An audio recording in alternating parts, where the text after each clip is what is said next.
what the biggest thing really for me in all of this is it's not a great leveler, COVID-19. What it has done is sort of brought to light a lot of the sort of social issues that people might have thought were gone and sorted. What it has sort of proved is, you know, there are major vulnerable categories here, especially people living with type 1 diabetes, who, you know, really should have that blanket of support there from society when they need it. As we've seen, lots of frontline workers aren't in the top high paid positions. You know, I'm not driving a bus, I'm not working in a supermarket. The people that are out there doing that still and have been throughout this COVID-19 pandemic, they are, you know, the essential workers here. I mean, if I stopped working tomorrow, I'm not sure anyone would notice, but if people like that weren't able to go to work, that would be a major issue for the country. So after we've heard that video, we've heard what Partha Carr has said. He's NHS Sugar Doc on Instagram if anyone wants to check it out. What are your thoughts on all that information now? I think, like, for me, now that the research has come out, it's actually been not I don't know what the right word is, but it's not been obviously what we wanted to hear, but having research is better than not having any, if that makes sense. So it's kind of reassured me in the sense that, you know, we're starting to get the data on it. And I think what he said about the fact that we're in control of, or slightly in control of our HbA1c and how good our sugar control is, and focusing on like our diet and doing exercise and stuff in order to get better sugar control, rather than focusing on something that's so out of control, like if I'm going to catch the virus, you know. So Sam, as the queen of HbA1c control, it's obviously something that you take very, very importantly, as we all should. Let's not get away from that fact. It should be at the top of all of our priorities. But as someone who, you know, prides themselves on that should make you feel a lot better, a lot more comfortable. That information there from Partha Carr. I have to say it does and it doesn't. Because as well as my HbA1c is not perfect, it's what I would like to think is good.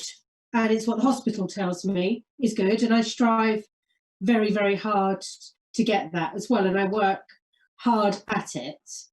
But at the same time, I also come into the overweight category.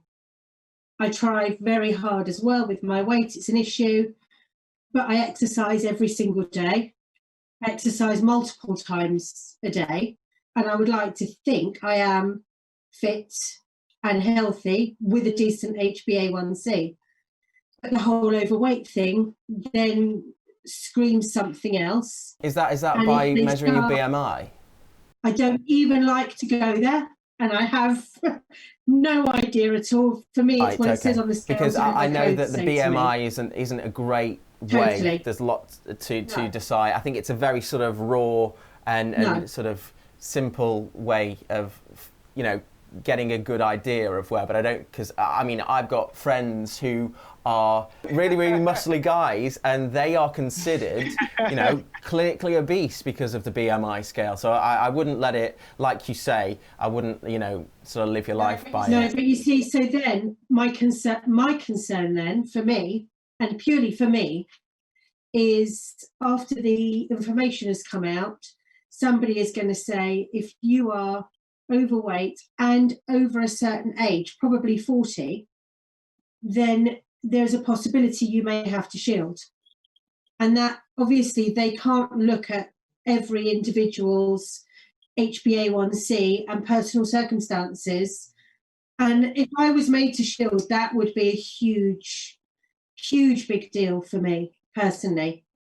Well, I guess what I've been doing is essentially shielding. I mean, I haven't seen anyone other than people that I've passed in the street that I know on like a daily exercise. So I guess that's not, you know, classically shielding if I was, you know, having that exercise and going to the shops and stuff. But otherwise, I think I've been pretty much shielding. And I know quite early on, a lot of people thought we were going to shield when we were waiting for the news, the advice from government. A lot of people thought people with diabetes and type 1 diabetes would be on that list. But I think what maybe had happened is, because there is such a spectrum of this condition and how it affects people, there's no one case, as Reece has said, there's no one way that it affects everyone. That maybe sort of informed the government decision otherwise. And the pure fact that 4 million people in this country have some form of diabetes, so that's a lot of people. The logistics of asking 4 million people, when I think the final shielding list was about 1.5 million people. So, I mean, maybe it was down to that. Maybe it was down to the amount of people that would disappear from the workforce, from society, and then would become an extra burden with getting medication and food to them. So maybe that had a hand in it too. But like Sam said, it could change. We could be asked to shield. And I think when lockdown is being eased, a sort of order to shield for people with type 1 diabetes might not go down too well, since we've already had to endure. I don't think it would go down very well with my dog. I really don't. No. I mean, what a saviour is it though to have some animal company. I've got a cat and he's kept me going through this. So I'm sure lots of people. For me, it's more the fact that my dog wants to be walked every day. I have to go out every day on a dog walk, and that is a saving grace for me. To have to do that dog walk is lovely, especially with weather. Yeah, it's fantastically sunny in Bristol today. I can't wait to get outside in the garden. But it is really important to mention though, if you have diabetes, you are no more likely to catch coronavirus than anyone else. And the majority of people who do get coronavirus, whether they have diabetes or not, will still have mild symptoms and won't need to go to hospital.